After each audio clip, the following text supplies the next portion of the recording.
Welcome to Mentor. I'm Rachel Ford. And I'm Marco Bertozzi. And we are the founders of TheZoo.London, consultant collective and executive search. And our podcast is all about sharing the hard-earned wisdom from people who have been there and done it, and insights that you won't find in any business book. No, but you can use them in real life. And coming up today, wow. I mean, I think I think it might be an extended version. Yeah, we've just it's definitely extended. We've just recorded this, and yeah, our gosh, head blown. We've had today the pleasure and privilege of talking to Rory Sutherland. Many people know him. He needs no introduction, but we will give him a bit of an introduction in a moment.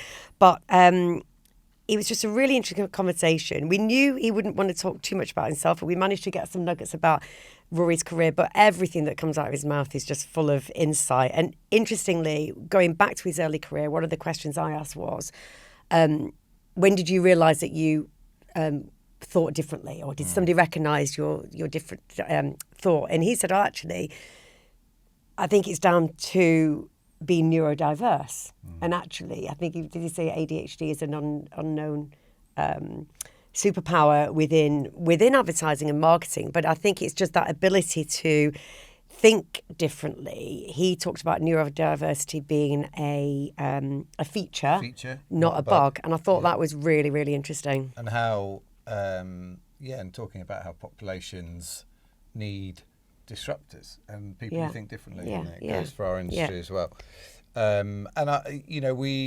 It's come up a few times, but he has I can't remember the author, but a book that really focused on the nature of fluke in life, and we've talked about serendipity before, haven't we, with a number of people, and it's again lovely to hear this idea about going out, seeing people, interacting, being open yourself to the universe. Open to the universe. You've got to put yourself in as many places and spaces as you can to be in the right place at the right time. And I do love that part of that serendipity, which comes up a lot in this podcast.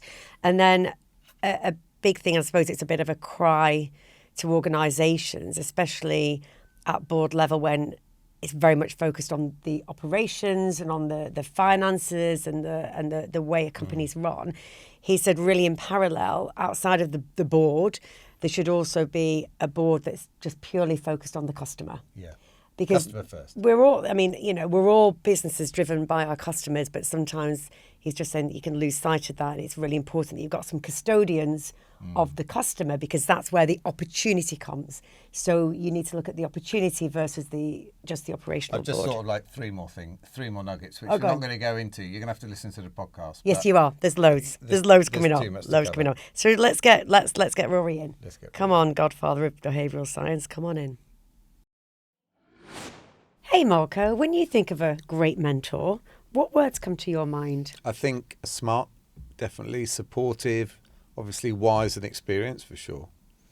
Yeah, I think the same really. And, someone knowledgeable who pushes your ideas beyond your first ideas.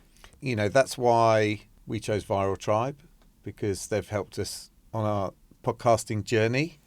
Yeah, you could say they've been our podcasting mentors, couldn't you? They most definitely have been our ultimate support system, helping us with creative ideas, production. And with state-of-the-art studios like we're in today in the heart of Soho, London, they're not just brilliant at what they do, but they make the whole process seamless and stress-free. And they work with some of the biggest creators, producers and brands, making everything from chart-topping shows to branded entertainment. So if you're thinking about launching a video, an audio, a live podcast, make Viral Tribe your podcasting mentor. Drop them a line at hello@viraltribe.co.uk, and if you quote mentor, they'll give you 20% off your first 3 bookings. So what are you waiting for? What are you waiting for? So let's get Rory in. Come on, Godfather of behavioural science, come on in.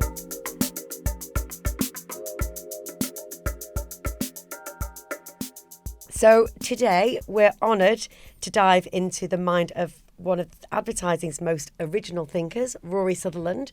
And please do forgive me, but I am going to read this out because I don't want to get anything wrong, Rory.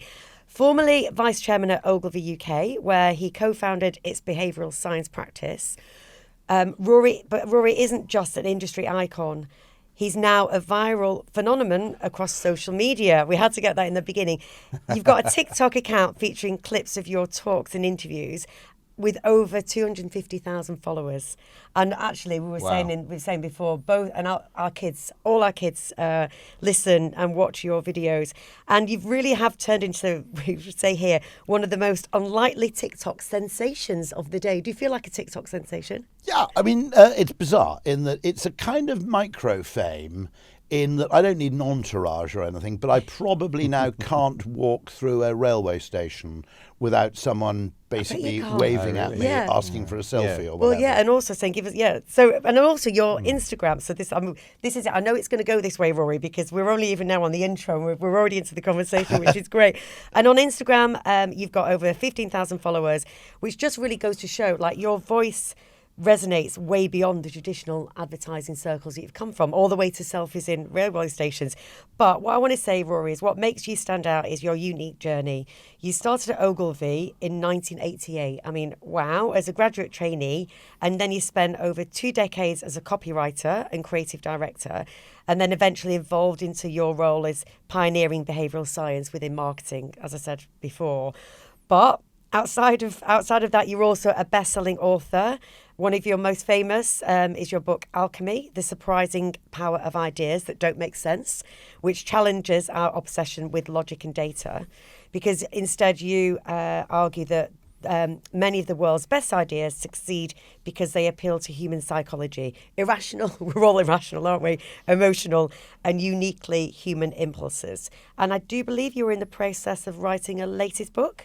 I am. It's going very slowly, but but you are in the process. Yeah, that'll probably be called Mad Think. Ah, and like I'll it. explain why later. Yeah. Well, and then nearly done now. On top of that, you're a dynamic public speaker, a economist, easy for me to say, radio contributor, and one of marketing's most thoughtful provocateurs with your own training program, Mad Masters. And you also have a behavioural science festival, Nudgestock. Now, just wow, There's Rory. Wow. There's a lot in there. I mean, we're so delighted to have you here. No, it's interesting, actually. And I think when I say I got accidentally famous, I literally mean that. I didn't particularly set out to do this. And it occurred to me that it was accidental, it was anomalous, but there's a lesson there for everybody in marketing and advertising, as there usually is when you discover an anomaly. Yeah. Which is, I think, that marketers in general, partly, I think, under the cosh of the finance function, have fallen back on this position where they justify themselves by what they do and what the immediate payoff was of their last piece of costly activity. And what I discovered out of necessity, really, which was just needing to speak to broader audiences, was the real value and the real interest of marketers isn't what they do, it's how they think. And because I had to talk to audiences either on stage or through other media who realistically were never going to make a TV commercial in their lives, I thought, well, you can't just show 7 TV commercials. It's cute to show 1 or 2. Yeah. But, effectively, if I'm talking to a compliance conference, I can't just go and here are a load of TV ads, because they go, well, that was great, but I'm never going to do that. No relevance. So I suddenly realised that the best way to sell marketing, and indeed I think the real value of marketing in terms of what it brings to an organisation, is in how it thinks, not what it does. And I think by continually falling back on this defensive approach of, look, we did this and it made that, we're actually diminishing the stature of marketing. Because the real value of marketing is it brings a completely complementary frame and mindset to business problems that go way beyond the obvious marketing remit. There are a lot, same goes for politics, same goes for economics. There are a lot of problems that you can solve surprisingly easily, or at least which you can redefine. If you effectively say, let's stop looking at this from the operational point of view, let's start looking at it through the lens of human perception and behaviour. So you've obviously now you're at that point, and we're going to come back to quite a few of those themes. I guess what's really interesting is to understand how you started and how you got there. So we always have our career in, of course, 60-ish to an hour second.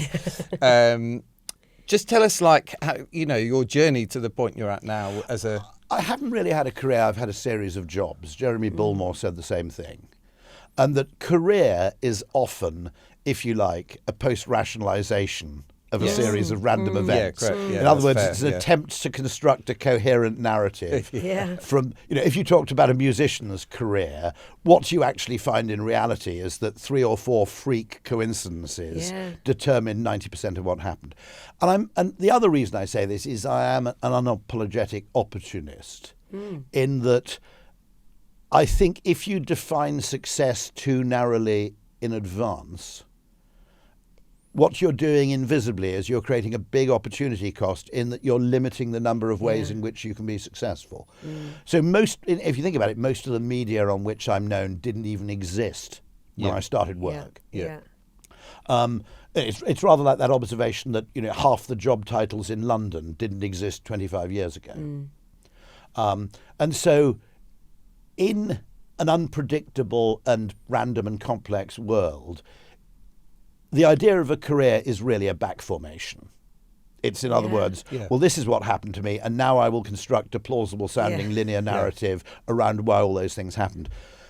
Well, it's like when you go for an interview, isn't it? You always sort of try and tell a story about your career because you're looking back trying to make it all make sense towards the you have to try and make it make sense in retrospect. If you think about it, you had Sir Martin Sorrell on the programme. Now, his entire, inverted commas, career would have been totally different if somebody hadn't effectively sent him as a finance guy to such and such. Yes, it was such. But it was a freak. It was, if you think about it, a freak accident. And that's an important point. I mean, the most bizarre one, if you think about it in music, I think there are two, aren't there? Roxy Music and the Rolling Stones, both sort of, Mick and Keith met on a train, didn't they?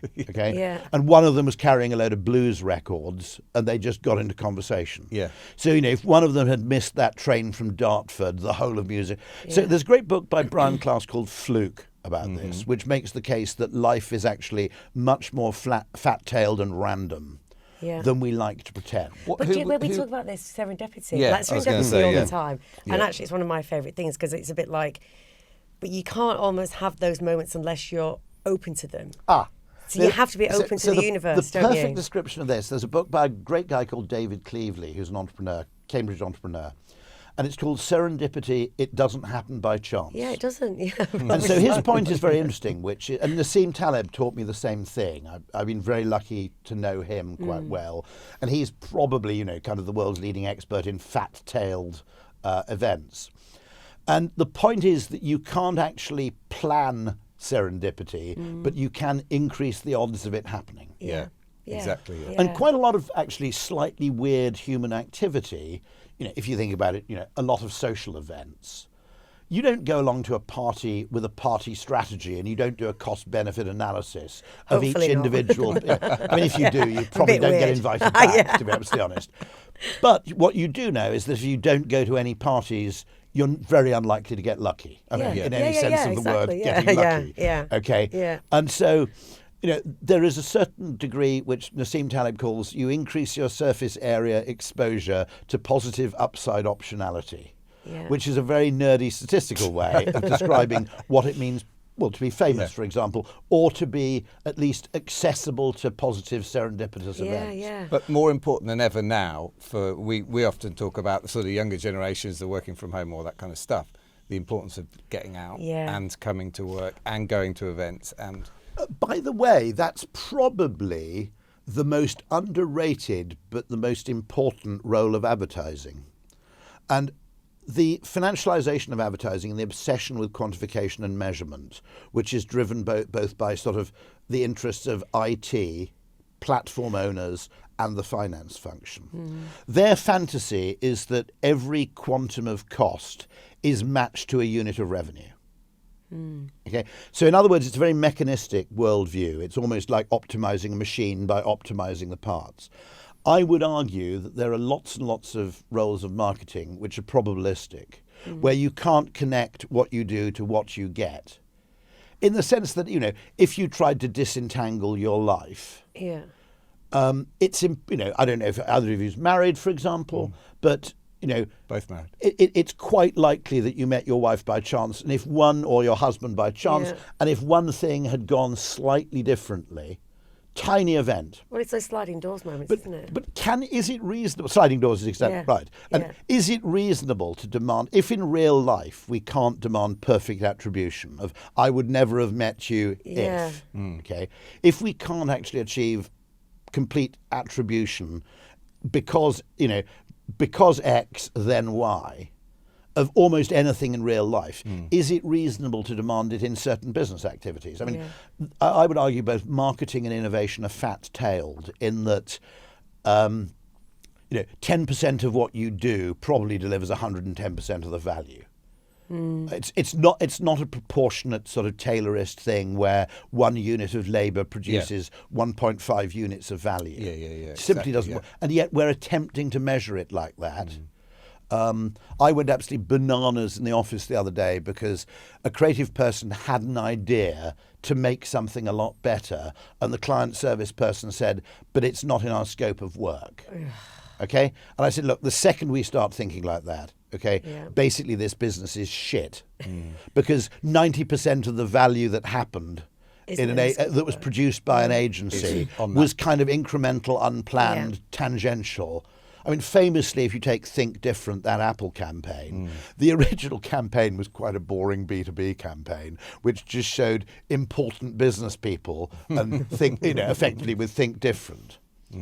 And, someone actually, as a practical joke, went in and replaced them with kind of Gandhi and, I mean, my hunch was that somebody actually replaced one with Hitler, that's purely a guess, okay? Yeah. But that they covered up that thing. And that kind of banter and mischief would be, let's take this campaign. And then suddenly someone looks at the practical joke and goes, this is actually a much better campaign. Yeah. And so this idea that you're limited by your scope of work is effectively saying your first rule in life is never get lucky. In other words, you can only be successful in accordance with metrics you've defined in advance. Yes. Yeah. And that's and actually, or worse still, actually, metrics which other people have imposed on you. Yeah. Do you know what I like about that? Because when you talk about career, and I'd never actually thought about that, because when people would say to me, what was your 5-year? Or when we've mentored people, what's your 5-year plan? I was like, I've never really had a plan. I've had a plan to do the very best, to seek out opportunities, to always say yes, but to see where it kind of goes. But that's going back to your point of your career. It's like, so you don't have to have a 5-year plan. Because I'd say to people, don't worry about that. I didn't have a 5-year plan. I don't know. There's the danger. I mean, because that's the metrics, and then if I don't do it, I'm disappointed. This is the most mischievous idea in the world. But when the Olympics are on, and they always focus on the person who wins the gold, and they tell this amazing, particularly on American media, this heartwarming story about how they overcame all sorts of obstacles, and then their career took a setback, but always through perseverance they managed to get back on track, and they won this gold medal. Okay, now what I always wanted mischievously to do is run a parallel cynics Olympics channel, okay, which gives bios of the 7,000 people who also tried to win that gold medal, but basically failed along the way. Okay. So there's extraordinary survivorship bias, which is we focus on the freaky people who won, who had this incredibly single-minded ambition, and then managed to achieve it. The Roger Federers, the Nadals of the world. But what's invisible, Daniel Kahneman used to write about this very interestingly. What's invisible is that if you are too narrow in your definition of success, everybody thinks you're absolutely brilliant if you're the one in 10,000 people who succeeds. Yeah. But I always wanted this depressing Olympics channel, which is, I thought I'd get a gold medal. I was doing quite well. I got into the county team. I was just about to get into the national team. And then I had an injury. There's actually a book, Hoop Dreams, which is effectively that thing. Yeah. It's about aspiring basketball stars who, for the most part, and of course, American towns are full of people who are the football club, the local school football team hero, who effectively never made it beyond that. Isn't it? And actually, those people who have a more open-minded definition of success or who write their success metrics for themselves are actually improving. You may not look such a spectacular success story when you succeed, but your odds of success, and bear in mind we've only got one life, they're going to be considerably higher. Yeah. One of the first things I say to school kids when I do talks with them is that careers are long. Yeah. And you don't have to decide in year one whether you've got it right or wrong. Like you just start, and then things happen along the way and you develop. But I think there's that pressure again, must have a plan. There's goal must have a career. fixation, which is known in behavioural science, which even happens in motoring, where if you have a long straight road with a billboard at the end, there's this bizarre phenomenon where people become so fixated on the billboard that when eventually the road turns a corner, they drive straight into the billboard. Now, I think it only happens when people are tired or a bit confused, but it is a form of goal fixation. Yeah. And the danger is that you get this kind of mentality where people go, I went to this party to meet a girl, and unfortunately she wasn't there, so I went to the casino and won £50,000. It was a shit evening because you didn't attain your initial objective. Yeah. And I think there's a lot of this effectively over-definition of success. Now, this comes to this. If you want to get philosophical about this, I had the immense privilege to meet a guy, Stephen Wolfram, who's like a maths prodigy genius guy, and it was particularly painful because not only is he 100 times better at maths than me, it turns out he's better at marketing than me as well. He's one of those people who effectively has an insight into everything, a complexity theorist, really, an expert on emergence and so forth. Yeah. And he said something which everybody should remember because it never occurred to me before. And it was one of those sort of simple sentences where, when you first hear it, you go, that's a bit weird. And then you dwell on it for ages. He made the point, he said, the only reason evolution works in nature is because it's got quite a loose, fuzzy fitness function. So in nature, the requirement for success is you survive long enough to reproduce and hopefully reproduce in the same or greater numbers than the number of people in the generation preceding. By the way, that's it. Okay? It doesn't matter whether you're a shark or you're some moss. If you can find an ecological niche in which you can meet those two criteria, then you're in the game and you remain in the game. What I think we're in danger of doing in all kinds of facets of life is we're in danger of saying, no, we need a tighter definition of success. We need a really, really narrow definition of success. And as a result, the opportunity cost you suffer is you're destroying all kinds of biodiversity. So the classic idea of this is in education, the correct way to be successful is to go to a Russell Group university, get a 2-1 or a first, then get graduate employment, then work your way up the ladder. And it's still a perfectly valid mode in which to succeed. The only problem is it's kind of overcrowded because there are fewer graduate jobs and there are more people going to university. Yeah. And a lot more people getting firsts and 2-1s, incidentally. Yeah. And so if you're too tight in your fitness function, it looks as if you're being beautifully well defined and you're beautifully focused, but there's a hidden cost, which is you've now reduced the number of ways in which you can be successful. Yeah. One of the great things about free market capitalism, to be honest, is that it's not equality of opportunity, it's plurality of opportunity. There are a lot of ways in business you can both make money and feel good about yourself. So, for instance, just to give an example, if a surgeon, for example, or if an advertising executive meets the chief executive of Goldman Sachs, they will more or less converse as equals because although the guy from Goldman Sachs is inordinately richer than the other two, they are both reasonably senior in different fields and they acknowledge that. Yeah. Now, if you take a field like politics or academia where it's effectively a pyramid game, in other words, there's effectively only one way to be truly successful. There are huge, I think, hidden social costs to that, which is it creates all sorts of things like elite overproduction, hyper competition. At some level, what also happens is that the prize is no longer worth the price of entry if you're not careful. Yeah. So you can literally create games where even if you do win, the price you're paying wasn't really worth the victory. So there's quite a lot of advice in there about like how people should think about their careers and Actually, going the forwards. advice boils down to nerd out on statistics, read Nassim Taleb. One of the things, I'm a huge fan of more high school maths teaching, but far more of it should be about statistics and probability. And I did A-level maths, which is not, if you want to go back into my early childhood. At the time, it was a pain in the arse because I did Latin and Greek and maths and further maths, or advanced mathematics, I can't remember what it was called, for my A-levels. Massive pain in the arse because it was effectively slightly schizophrenic. You know, the people who are doing maths, further maths, physics and chemistry, it was all basically a package deal. You know, it was your Thompson holidays, left brain package That's not deal. a holiday, oh, Right, okay. And I had this schizoid thing where you'd go from discussing the Peloponnesian Wars to trying to do...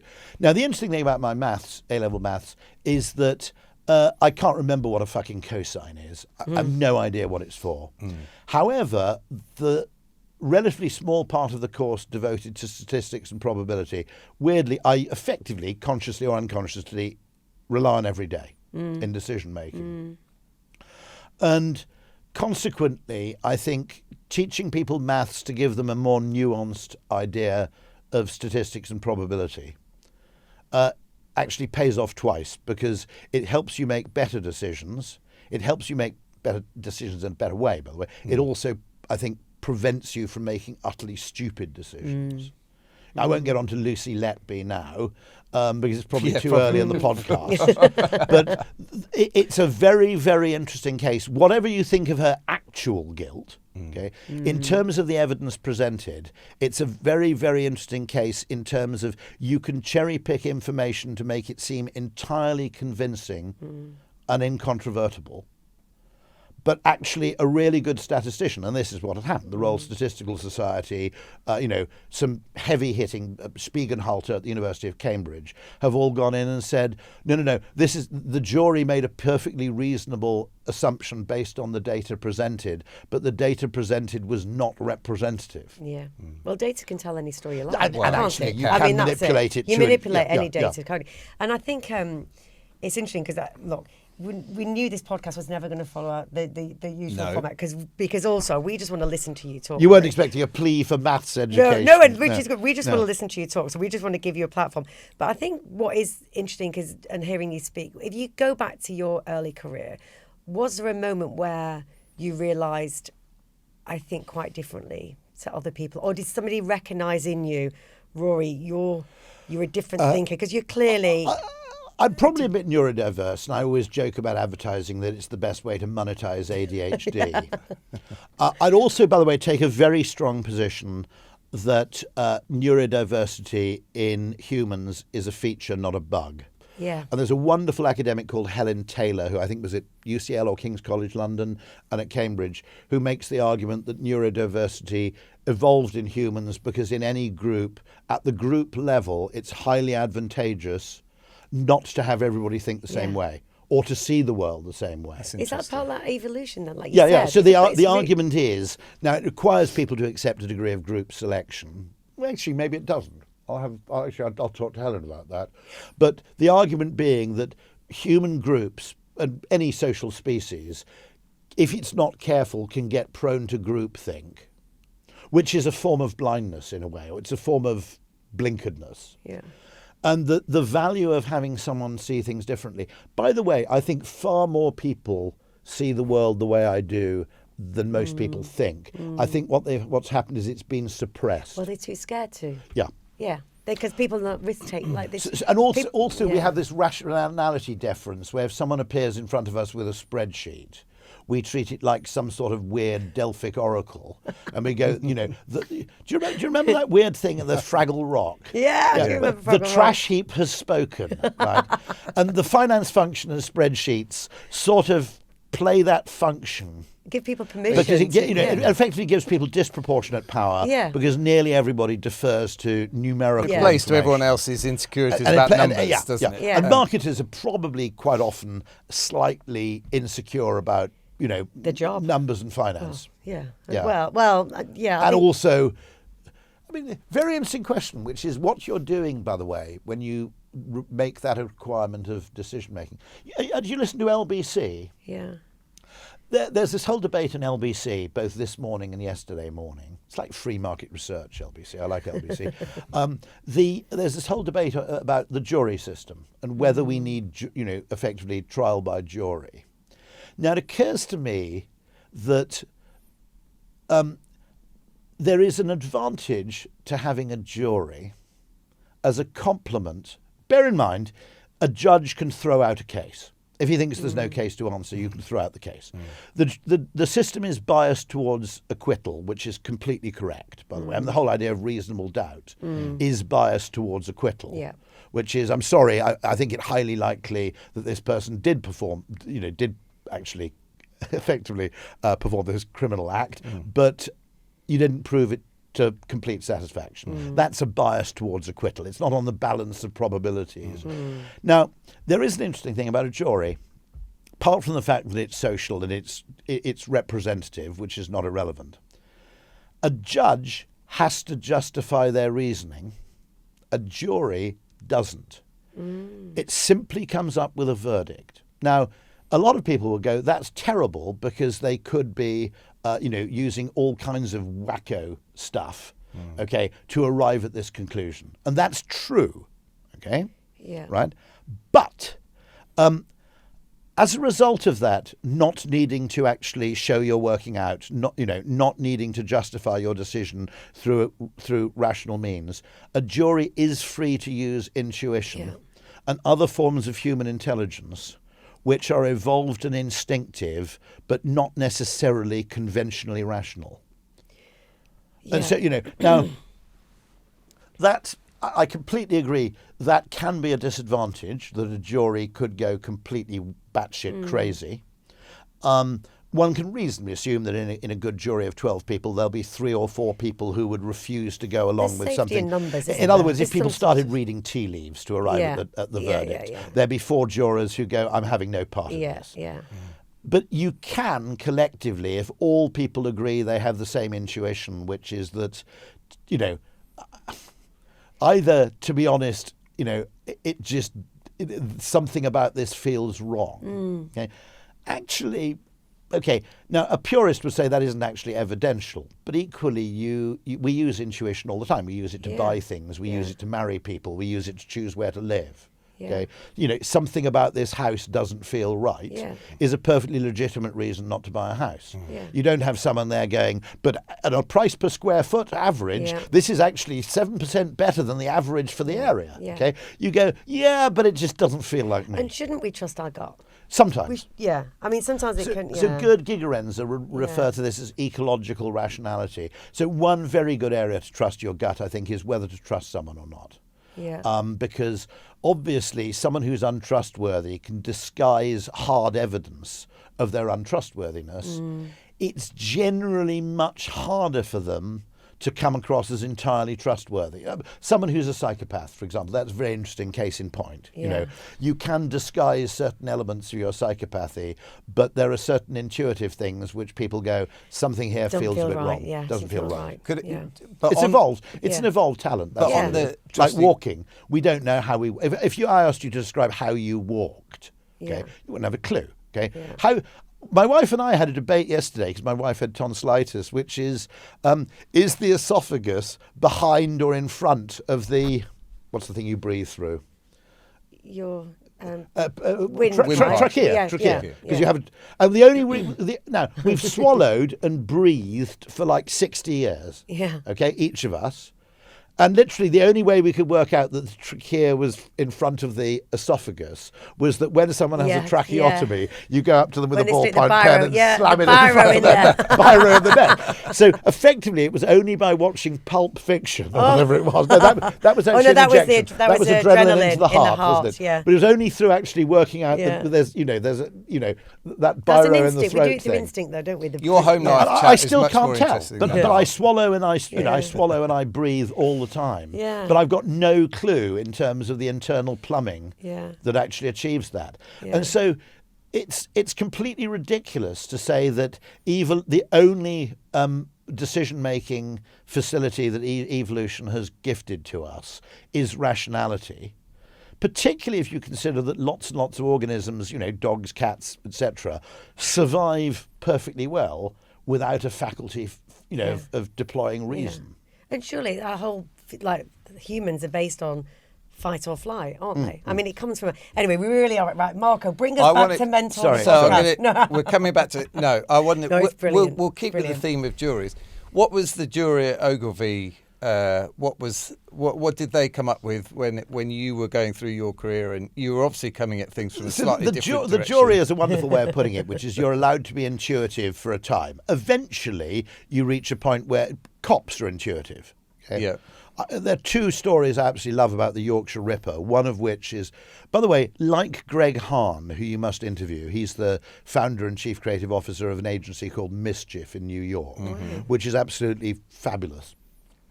Like Greg Hahn, I'm absolutely fascinated with true life crime and detection. Mm-hmm. And I would say that it's probably the discipline or activity which is most... Emma de la Fosse, by the way, brilliant creative, is also completely fixated on true life crime. It's probably the discipline and process which is most akin to advertising creativity, which is eventually you have to prove that something works. Yeah. But you are allowed an investigative phase where you set a lower standard of evidence for information. So in police work, the mistake we're making now, which finance is imposing, is you can't do anything unless there's pre-existing evidential information that proves that this thing works. Now, if you think about police work, sometimes they use anecdotal information or hunch or instinct or intuition, not to actually convict someone. It's insufficient to do that. But you use that information as a way of deciding what you should investigate next. If you, it can go wrong, but if you, I'll give you an example. If you arrest someone and they come quietly, it's an indicator that they may well be guilty, because someone who you arrest who has nothing to do with the crime tends to get really angry. Yeah. It's not an infallible indicator, by the way. But it's an indicator. And you might use that information to go, well, I'm slightly weighting my balance of probabilities here in favour of guilt. Therefore, although it has no evidential value, I'm going to investigate this person a little bit harder and investigate someone else a little bit less. Yeah. Now, in a creative world, it's the same. The other thing is, and this is really important, sometimes the finance approach is you cannot act unless you have evidence of the efficacy of the action. In police work and in creative settings and in innovation, sometimes instead of waiting for the evidence and then acting, you act to generate the evidence. Yeah. That's effectively testing a So hypothesis. that was your approach. You were more of that. The police might, they might set a honey trap, probably a bit dubious. What they will do is they will do certain things, in order to generate the information. And it's effectively working backwards. It's not wait for the data, act on the data. It's act to generate the data we need to decide what to do. Is that like a minimum viable product type approach? That would be an example, perfect example of that. Yeah. In other words, it out there. The point is there's no data about the future. Yeah. Often there's very little data about who committed the crime, not least because the person who did commit the crime isn't going to tell you, and 5 other people are lying to you, and effectively you're dealing in a world of imperfect and asymmetric information. And in those worlds, it's absolutely ridiculous to have this thing which is we can only act on the data. Sometimes you act to produce the data. And Roger L. Martin's the most cogent writer on this. He calls this thing faux science. He says proper science is you develop a hypothesis, which, by the way, is often an act of imagination, then you design an experiment to test the hypothesis, you perform the experiment, you analyse the data that results from the experiment, and then you either reject or reinforce your belief in that hypothesis. Right? That's it. What's happened is what Roger Martin calls faux science, is you cut out the hypothesis bit because it's too fluffy. You cut out the experiment bit, the experiment design. You cut out the experiment, and instead you just take the last bit, which is take whatever data happens to be hanging around inside your IT system. Treat that as though it's exactly the data you need, even when it isn't. Act on that information. That's it. And it looks like science because it's exactly the same as the second half of what proper science looks like. But it isn't scientific. I mean, the weirdest one in that, which struck me as fucking weird, okay, is effectively there was a lot of data on the transmission of viruses via infected surfaces, fomites. Yeah. There was very little data, and it's incredibly complicated to understand, and they were slightly wrong about it, about airborne transmission of viruses. And for about a year, the world scientific community, including the World Health Organization, were proceeding as though COVID were transmitted through touch. Was it not? Okay, no, it's almost entirely airborne. The entire policy would have been ventilate, go and buy an air purifier, stay out of doors. Not wash hands. Not wash hands. Now, oh, do you remember we used to do the elbow pumps? The elbow bump. Yeah. Now, I said, I had a friend who's a nephrologist, very good scientist in Canada, and she said they were getting stuff delivered from Amazon and they left it in the garage for 3 days and then they brought it in because she was working on the assumption that it was effectively transmitted by touch. And I said, okay, I'll do the same thing, which I did because she's a doctor, right? And then after about 4 weeks, I said, if you're actually right about this, postman will be getting massively ill, right? Yeah. So this is a dog that doesn't bark in the night. Since postmen, people in warehouses, people who come into contact with 100 times more surfaces. Now, okay, there are confounding things there, which is that it may be that cardboard, tends to be less a transmissible medium than something like metal or kitchen surfaces because it's more permeable. I'd have to factor in things like that. Okay? But nonetheless, the fact that warehouse people didn't appear to be dropping like flies seemed to have some indicative value that maybe this isn't what's going on. I bought a Philips air purifier at the beginning of COVID because I thought, okay, if it's I seriously bought one because I thought these are going to be 10 grand on eBay. I'll sell it later. At no point could I see any significant spike in the conversation about air purifiers during the entire thing. Now, why not? Would make perfect sense, wouldn't it? Looking back, although looking back at those days, God, I'm glad we're not in them now. But I'm going to come back. No. There's an element of me I quite liked it. Well, there's also that I think we all liked the piece, didn't we, at that time? One of the great things is it removed a lot of performative signalling, which is an awful lot of business activity. Is you do things like you travel to prove your level of commitment, not because it's actually necessary to make the journey.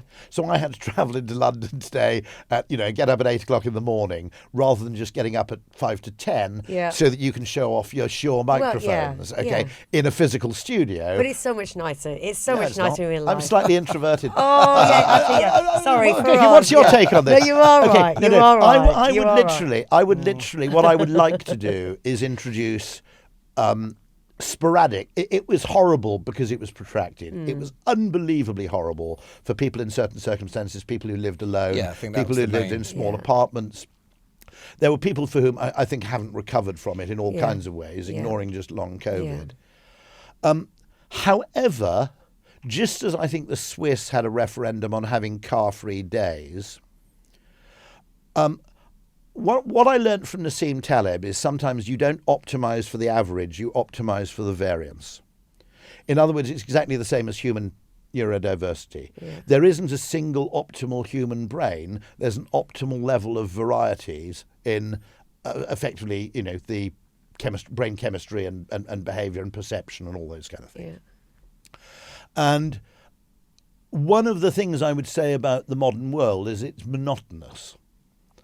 And, there's a reason why nearly every tribe and religion creates feast days, fast days, days of celebration, days of rest, because Punctuation it of breaks difference. the monotony Yeah. and creates a sort of punctuation in Yeah, life. yeah. And I think life now is inadequately punctuated. No smartphone days would be, absolutely brilliant, for example. Yeah. Now, there would also be benefits to no smartphone days, which is it would force companies to actually offer their services on the web rather than being app only, for Yeah, instance. yeah. So it would increase.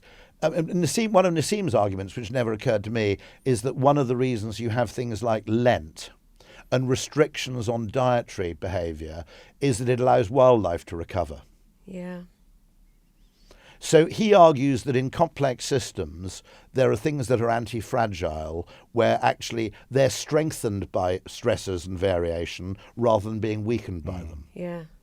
And so I would argue that had we taken a really good lesson out of COVID, it would be that a certain limited element of enforced slowdown for a short period of time may be both healthy and welcome. Yeah, and also more productive, probably. And more productive. I think so, because we also proved that. But coming back, I was thinking that if we didn't have smartphones, what about your TikTok career? Because I'm thinking, and I wanted to talk about, obviously, through your career, you've always, I don't know, fingers in pies is the right thing to say. I like TikTok, but this is purely me. Yeah. I like TikTok because it strikes me that what TikTok...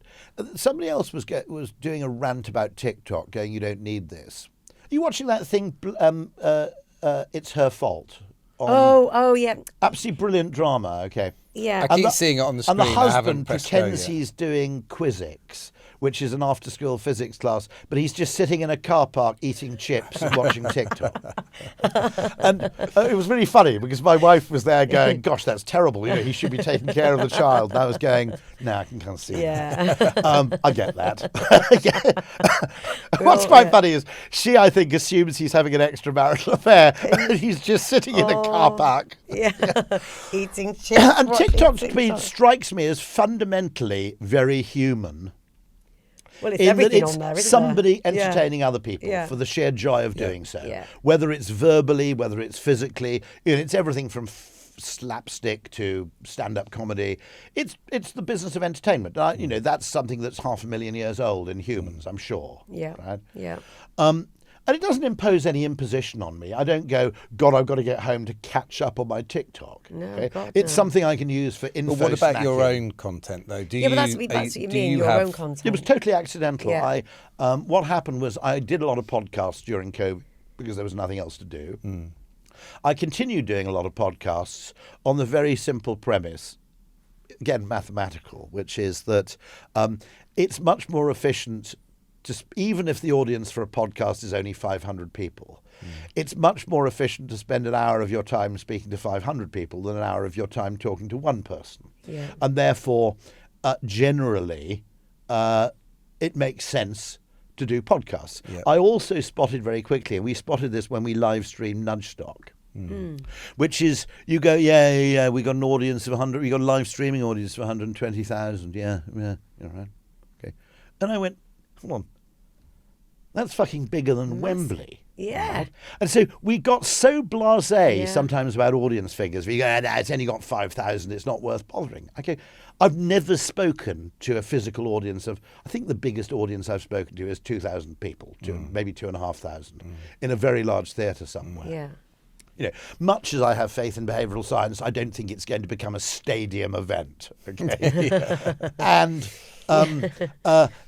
I suddenly went, hold on, these audiences, if we think of them in physical terms, are enormous. Yeah. And of course, there's no marginal cost to anybody, other than the time of the viewer, of having an additional viewer.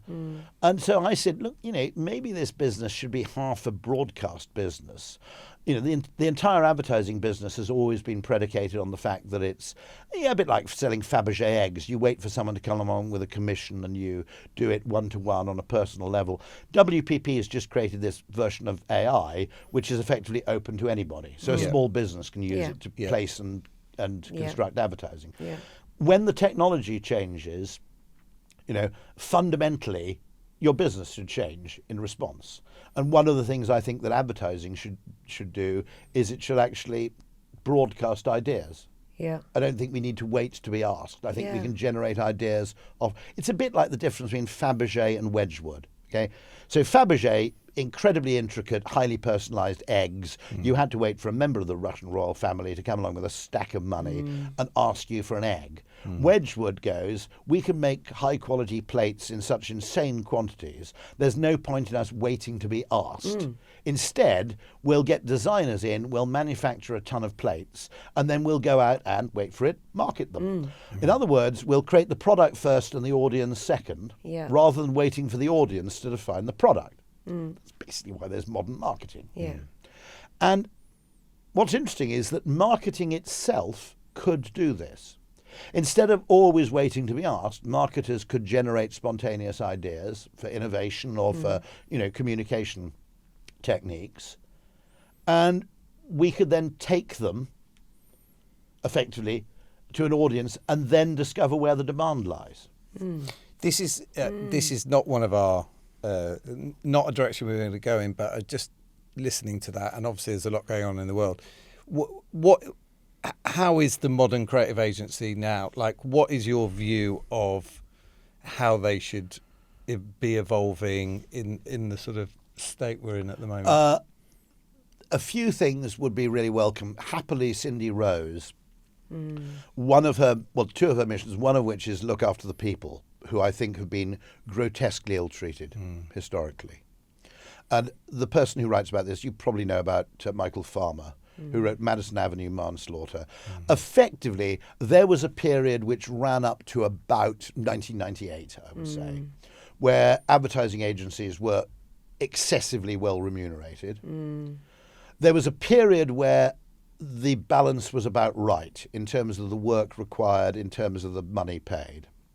Gradually, with procurement effectively taking over control of the purse strings to a large extent, and with agencies changing to payment by the hour rather than payment on commission, what you've seen since the early 2000s is effectively fewer and fewer people being required to do more and more work for less and less money. More for less. And the agencies don't have an efficiency problem, they have a pricing problem. This is Michael Farmer's point. That fundamentally it wasn't helped by the fact that most agencies are run by account people. Account people tend to be hyper-dependent on a single client or a single relationship, which makes them disproportionately subservient. And in other words, your entire career depends on keeping three people happy. And it's not a healthy state of affairs if you want to challenge the status quo, because you basically become a bit of a yes man. And it also, I think, happened that the entrepreneurial minds tended to go into the media world, and what you might call the courtiers tended to end up in the creative agencies. And with the departure of media agencies, with the completely fatuous separation of the two disciplines, we ended up effectively with a slight deal-making deficit, I would argue. But fundamentally, the creative agencies need to work out a new way to get paid, otherwise you're doomed. What we also need to focus on, which is also a Cindy Rose priority, as well as looking after the people adequately. And by the way, I would include in that finding ways in which we can employ people without demanding they live in London or commute to London. Because the problem you've got if you're under 40 isn't tax anymore, it's rent. Right?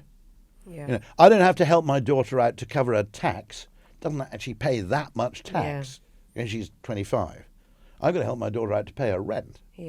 Okay, this is bullshit. And she's reasonably well paid as well. So looking after people, and that might include a degree of flexible work, it might include an element of flexible where. Could we open an office in Brighton? There's a huge amount of tech talent in Brighton who would work for us if they didn't have to commute into London all the time. But the other thing that Cindy is preoccupied with is looking for new addressable markets. And this is where it gets really interesting, which is the creative agencies haven't been paid on commission for getting on for 25, 30 years, maybe more. Their muscle memory is such, and the way in which they make money is such, that they still think that their value and their potential remuneration is proportionate to how much a client spends on bought media. And this has been a self-limiting belief, I think. We could have created a kind of what you might call how would you describe a mirror image of a McKinsey Yeah. what you might call creative consulting. A friend of mine, Daushan Humzar, talks about this quite a bit as well, which is, in other words, it's the opposite of what consulting firms do. Consulting firms go in with an efficiency mindset and look for cost savings. We would go in with an opportunity mindset and effectively look for growth. Yeah.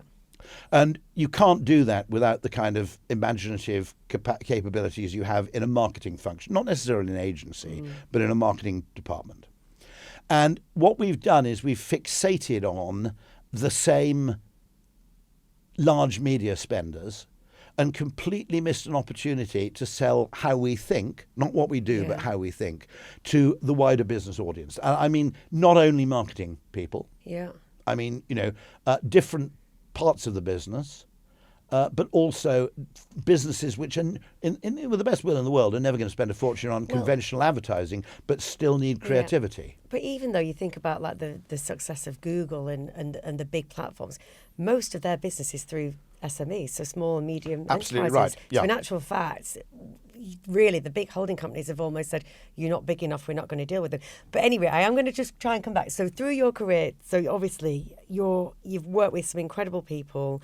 You've worked with some incredible clients. You have friends in lots of very highly successful intellectual people. One of the things we do ask each week is, have you ever had like a magpie moment or something that you've seen that you thought, that is super smart, I'm going to steal that with pride, I'm going to take that and use that in my life? Oh, nick shit all the time. The trick nick is shit. to No, is to nick shit from somewhere else. Yeah. Okay. Nicking advertising ideas from other advertising is effectively a kind of race to the bottom. Yeah.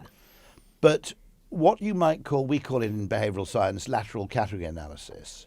Okay, looking at other businesses for inspiration. Yeah. And then transplanting something. Yeah. I regard that, I mean, fundamentally, creative people do that all the time. Yeah. That's why the word creative is sometimes a bit of a misnomer. You're just a very, very talented thief. In other words, you're just nicking from somewhere else. Now, Roger, or taking inspiration. Or taking inspiration. Sorry, Should we call it it's that? an homage. Let's call it that. Let's call it that. Yeah. But the interesting thing is that, very interesting, Roger L. Martin, and this is actually a pretty good, what you might call three bullet points to describe where you can derive effectively imaginative advantage. Okay. And he says the three things are, and this is where I tend to steal, it's the resolution of an apparent conflict. Okay, so you have two things that are apparently at odds, and you fundamentally reorient the problem so that the two things are now aligned rather than in opposition. Now, a classic psychological version of that is, we're number two, so we try harder for Avis. The fact that Avis was smaller than Hertz was always seen as a disadvantage. When DDB, which apparently is not going to exist in a few weeks. No, it's not. It's got Adam and Eve and TWA, isn't it? Yeah. Yeah. Okay, but when DDB came up with we're number two, so we try harder, everybody forgets this because the common reaction was, what on earth are you saying? Why would you emphasize a negative, the fact that they're smaller than Hertz, in your advertising? Are you nuts? Their point was they were taking something that was inevitable anyway, that they weren't everybody as big knows as Hertz, and they were basically turning it into a feature, not a bug. Yeah. Yeah. So that's the resolution of a contradiction. Good things come to those who wait, reassuringly expensive, etc., etc. That's number one of the Roger L. Martin trifecta. Okay. Number two is analogy. Now, an example of an analogy is, I talk quite a bit about the hospitality industry and hotels. Every single airline in the world gives you a lounge to go to if you're a premium customer and you turn up early. If you turn up in a 5-star hotel before your room's ready, you're left sitting around in the lobby like a dickhead. Okay, so industries as similar as the hotel industry. By the way, the Intercontinental Hotel Group was originally Pan Am's hotel chain. Right. Yeah. So they were actually the same business at one stage. Okay, IHG was actually the Pan Am. Right. It meant that when Americans went somewhere, that they had a place to stay. As far as I know, there's one Virgin hotel in the Caribbean which is clever enough to spot that in the Caribbean you generally check out of your room at 11, but your flight doesn't leave till like 8 o'clock in the evening. Yeah. So you're left homeless, and they have a kind of departure beach where people can go for the last day of their stay, so they get an extra day's holiday effectively. No hotel I've ever stayed in, I'm sure there are some that do, just says, don't worry, there's a room through there, there's a coffee machine, there's a da-da-da-da, and there's a locker for your luggage. Just make yourself at home there. Here's the Wi-Fi code. And then when your room's... Now, instead, they basically make you feel unwanted until 3 o'clock in the afternoon. But every single airline has solved that problem. Some railway companies have even solved the problem with a lounge. Yes, yeah. And yet, so analogy is a really, really useful tool. In other words, it's pattern recognition, fundamentally. Right? It's not direct copying. It's I'm going to take the fundamental shape of this thing and move it over here. Yeah. The third one is anomaly. And if you look at scientific discovery, penicillin, Viagra, etc., it's spotting something you didn't expect, or spotting something that's an outlier, and then police work, making inquiries. It generally starts with the "that's funny" or "hold on" or "what's this?" Yeah. Right? It's police work. It's a lot of science. It's effectively noticing outlier results, and rather than discounting them because they don't fit with your idea of the average, you focus on them. Right. And that would be behind my and Will Gadara's idea of reverse benchmarking, which is you don't benchmark against your competitors. You go and ask what your competitors are surprisingly bad at, and you double down on that. And that's what Apple did, right? That's what, I mean, we've looked for that's what Uber did, actually. Right? Uber, there is no real difference between your ride in an Uber car and your ride in a black cab or any other form of taxi, right? Basically same shit, right? In the car. Yeah. From the moment you get into the car, right up until 2 minutes before you get out, where, of course, in an Uber, you don't have to fart around with payment. Yeah. You just get out and pretend you've got a chauffeur. Yeah. You know, I don't actually say home James or anything like that. But, you know, all right. What Uber improved was the wait time. Basically your whole experience of waiting for a taxi. And In where the other hell words, is they it? didn't take the taxi bit. They didn't take the taxi metrics of how long does it take a taxi to turn up. They took the customer experience of waiting, which previously was a stint of total panicked uncertainty. Yeah. Yeah. We used to use an Ogilvy cab firm. You won't believe this. And if your cab didn't turn up, bear in mind, I hadn't booked the cab. They literally would say, "Can you give us your 9-digit booking number?" Yeah. Right? In order for them to check on my cab, my name wasn't enough, my mobile phone wasn't enough. Young people need to know this, okay, how shit it was. Okay, they said, "What's your 9-digit number?" And I made an interesting discovery, by the way, which is that after they'd asked this, you know, on the 15th occasion, I lost my rag and said, "Who the fuck do you think I am, Rain Man?" Okay, and they hung up. Okay, so.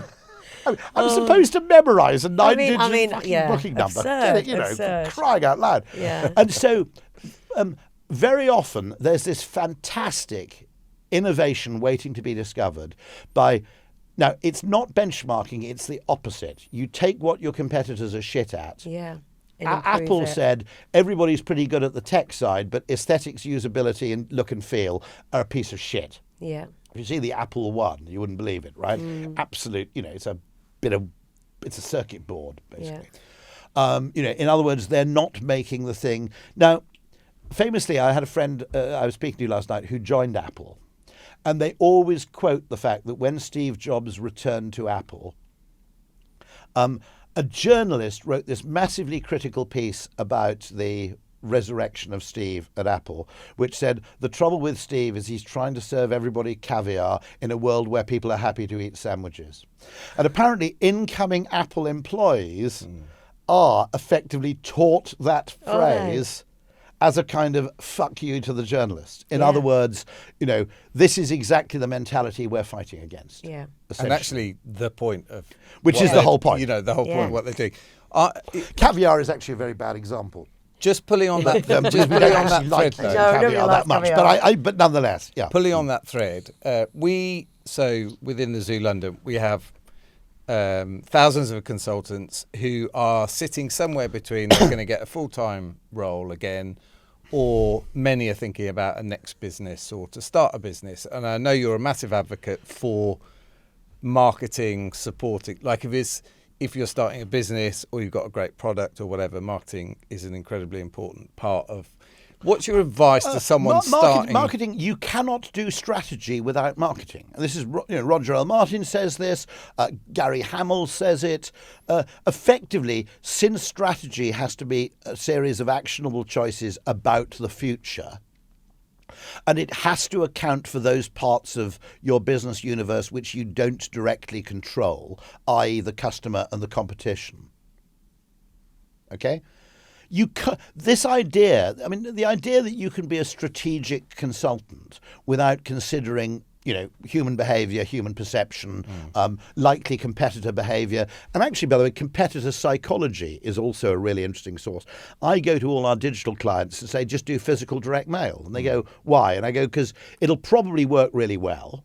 But even better, even if it works spectacularly well, your competitors won't copy you because they're too averse as a bunch of geeks to use an old-fashioned medium, even when it works, because they have an efficiency mindset, not an opportunity mindset. Tech people, engineers tend to have that mindset, which is their fantasy world is selling to one person really, really cheaply. Yeah. Right. The marketer would say, no. Our job is to sell to as many people in as many means and channels as we possibly can, provided it leads to a profitable relationship over time. We're hearing a lot. The last three Yeah. podcasts. The cost of the initial transaction is largely irrelevant to the value of the relationship. It's the last thing you should optimize for. It's totally acceptable to bring in a customer at a significant loss if you believe the relationship will deliver value over time. Lifetime value of a customer is what you really... That's why dating's such a pain in the arse. We've had three... because it's upfront pain to try and deliver long-term value. We've had three guests who have all advocated for Stephen Myron, Bruce Daisley, that have all advocated for using traditional... like the postal systems, write a letter, direct mail. I had a company get in touch with me. One of the nice things, you get little companies come in touch with you, and they'd had basically a cock-up. One of their products had been largely misinstalled. It was a flooring company, and it had led to a sort of significant reputational loss. And they asked me for advice, and I said, it's a family-owned company. And I said, this is my advice. It's a phone call from you, not from some underling. It's literally, you as the boss and owner of this company, have to demonstrate, a suitable amount of repentance and recovery by actually devoting your own personal time. Now, I said the great thing with a phone call also is it's testable because you don't have to phone everybody simultaneously. You can take a sample and see how it works. And there are loads of other advantages to it. Also, a phone call is two-way and immediate, so you can work out when you're wasting your time and when you've got a win back. But within that, you've got the possibility to do that magic brand flip where you turn a critic into an advocate by handling their problem disproportionately well. I mean, I think in a sensible world, there'd be call centre workers who earn six figures, by the way. One of my things I'm going to spend my remaining working life campaigning for is the revival of the understanding of the call centre as an engine of growth and value, not as a cost. Well, the front door to a business. If you skimp on your call centre, if you think about it, that's like, first of all, it's like taking disgruntled clients and putting them into a shitty little room to wait to speak to you.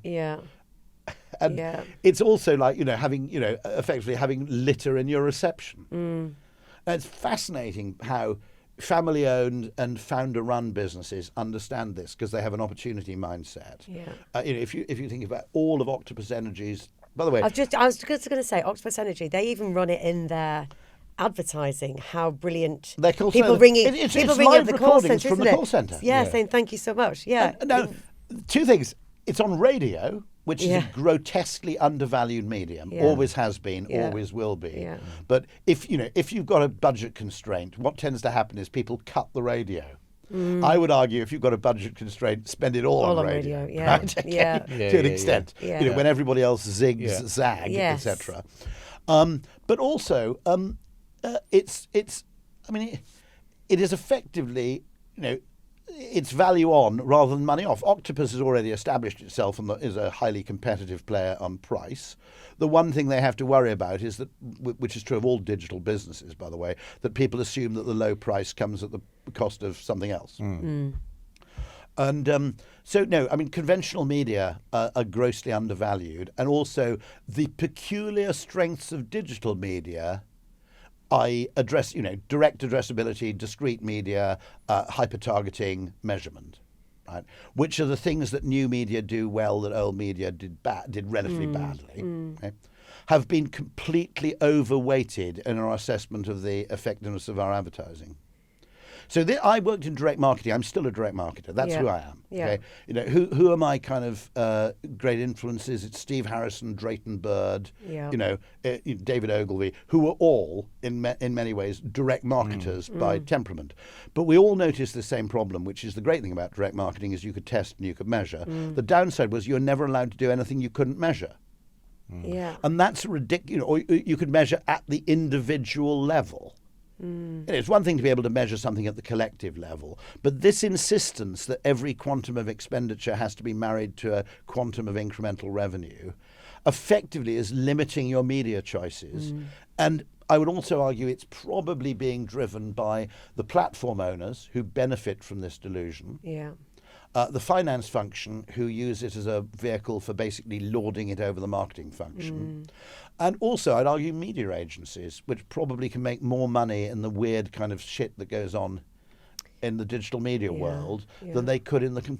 I mean, it's pretty difficult to make money legitimately in this business now. I just think it's very tough. It's very tough agency side at the moment, and also I knew this conversation, and I'm concerned about your time. But I could sit here forever. Another thing we do ask, because you just talked about one customer rang you up and said, look, we've really messed up, or we've a big booby, or we call it biggest fuck up. When you look back on your career, is there one of those moments where you're like hand in mouth, where you go, oh God, that was a really... I was in the room at the time, and it went down in direct marketing law, which is that for a very, very large company, a number of letters went out addressed to Dear Rich Bastard. This was true, by the way. It's not a myth. And what happened was there was a thing. This is how software can often wrong foot people, by the way.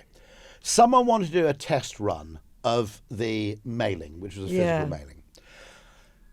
Where you don't have adequate data about what someone's gender is or what their preferred salutation or title is, there's a thing called the default salutation in direct mail, which is sometimes dear reader, dear customer, whatever. So you've got the name and address, but you don't know how to address them, so you have a default salutation.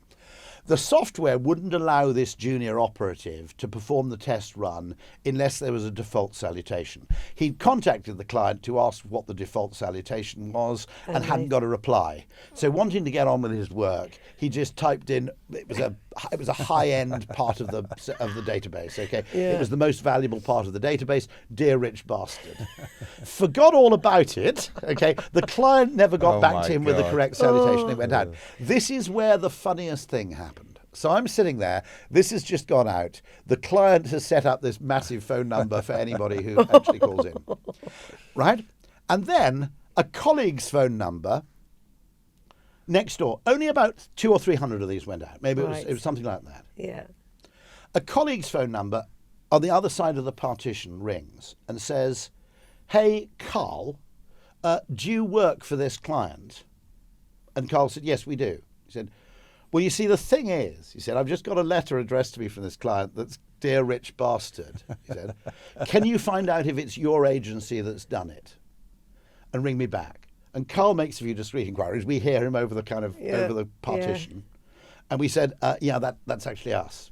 He rings his friend back, and the guy goes, that's fine, in which case I'll bin it, because I was going to send it to the Sun.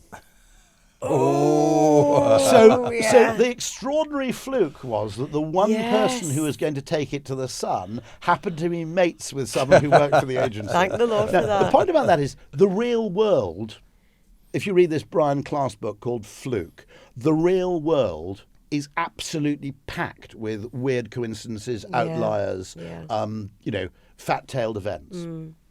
And when we describe the real world, particularly in retrospect, we eradicate all those things. We basically say, no, let's pretend the world works like a well-oiled machine with intention translating into action and action translating into intended results. but it's a much, much noisier environment than we ever like to admit. Yeah. And if you think about it, most of the really important things You that try happen and to you in your simplify life everything, really, wouldn't don't have happened if some totally trivial thing had been slightly different. Yeah. And I call that the universe. It is pretty much, yeah. Yeah, it interjects. I That's mean, what I like a bit. Because it's weather Yeah. forecasting, okay? Yeah. It literally is. And within a limited time frame, you can produce an accurate weather forecast. Yeah. Beyond about 5 to 10 days, it basically becomes opaque because the effect of small butterfly effects in the intervening 10 days becomes so enormous that it would be impossible to predict without a level of measurement which is completely unattainable. Yeah. Which I think means we have to make the case for strategy effectively employing skills other than simply extrapolation from data. Yeah. Do you know what? I'm getting waved at here from Anna. Sorry. Because I think you drew down at the House of Parliament, and we knew that this. Oh, well, we knew they that can wait. we managed to fit us in today, Rory. But I think we'll have to end on that before we all get. It's been such a cut off. pleasure. But I'll end on with one thing, which is my fluky discovery was if you talk about how we think rather than what we do, your audience is 20 times bigger and 10 times more receptive. And that's a lesson for everybody in marketing. And I discovered it by accident. It was anomaly. And the second thing is we must absolutely, if agencies and marketers do nothing else, the single absolute inescapable, ineluctable requirement is to raise the stature of marketing within business decision making. Now, it may mean that this requires something like companies create a company board, a customer board that's focused on customers to complement the conventional board, which is overwhelmingly focused on the shareholder interest. Yeah, an internal. And entirely kind of internal Yeah. matters that you can Yeah. control directly. Yes. It's not focused on the market at Yeah. all, Yeah. really. Yeah. But unless we actually achieve this, where what you might call the opportunity crowd have equal power to the efficiency crowd, essentially what happens is large businesses gradually atrophy Yeah. and fail. Yeah. Well, I think that is definitely the perfect We're thing gonna leave with to those end gems. on. Honestly, Rory, you've Thank been you, an Rory. absolute That's been delight. amazing. Thank Total you pleasure. so Thank you much. very much Thank indeed. you very Absolute much. joy, Thank you. as ever.